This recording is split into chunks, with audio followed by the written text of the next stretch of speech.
Let's get more on this now with Imraan Buccus from Durban, South Africa. He's a senior research associate at the Auwal Socio-Economic Research Institute. Welcome to the program. Thank you so much for joining us. Well, today marks 32 years since South Africa's former president, F.W. de Klerk, marked the beginning of the end of apartheid by lifting exiled liberation movements, notably the African National Congress, the ANC. Describe to us, if you can, the changes we've seen in South Africa in the last 3 decades. Yeah, well, thanks for having me. Maybe I should just start by saying, I think when we think about 1990, I think we often give F.W. de Klerk more credit than he deserves.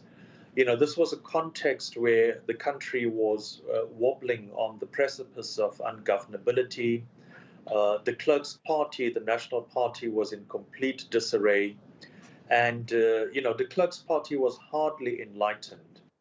I also think a range of things were happening in the world. So, 89, the fall of the Berlin Wall was really significant. International support was growing. Mandela's party, the African National Congress, was gaining respectability in major capitals of the world. And, ANC leaders in these capitals were sort of de facto ambassadors.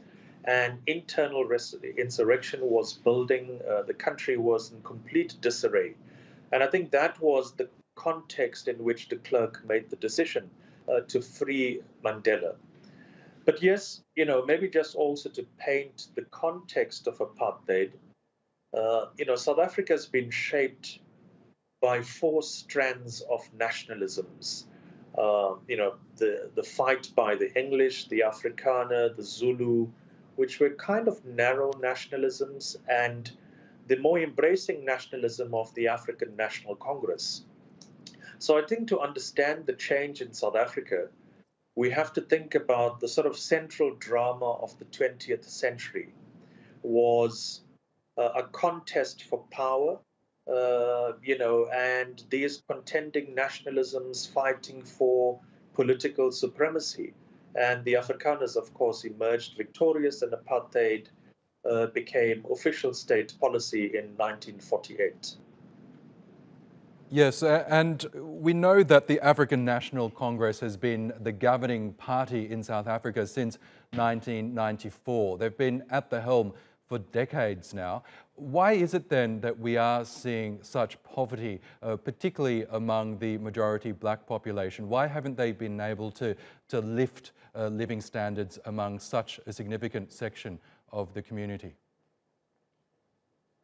Well, I think the simplistic answer is that what we got in 94 was political democracy, political freedom, certainly not economic freedom.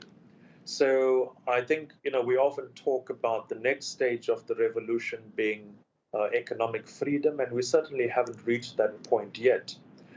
I think the other really important point that we often miss is that 94 marked this period of political democratization, but it certainly was also a period when there was a huge level of economic liberalization.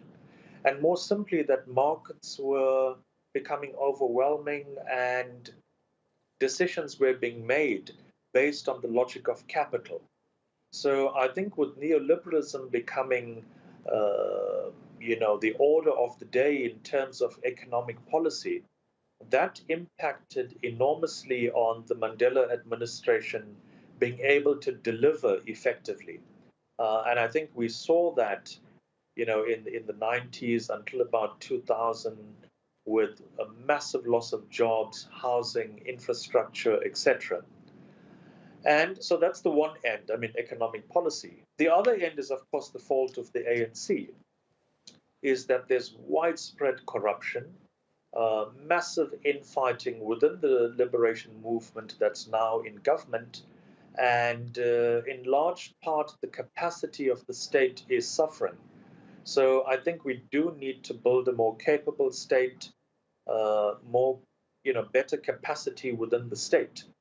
But what is happening within the ANC is not unusual. If we look at across the African continent, liberation movements do tend to be pushed to the periphery. 3, 4, 5 decades into power, in large part because of corruption and infighting. And, as we reach the next election, 2024, it would be, sort of 3 decades into power. And all indications are that the ANC will come below the 50% mark in 2024. And I think that's going to be the price it pays for its inability to deliver on a range of developmental goals. Okay, Imraan Buccus, we will have to leave it there, but it was really good to get your analysis on South Africa. Thank you again for joining us. Thank you.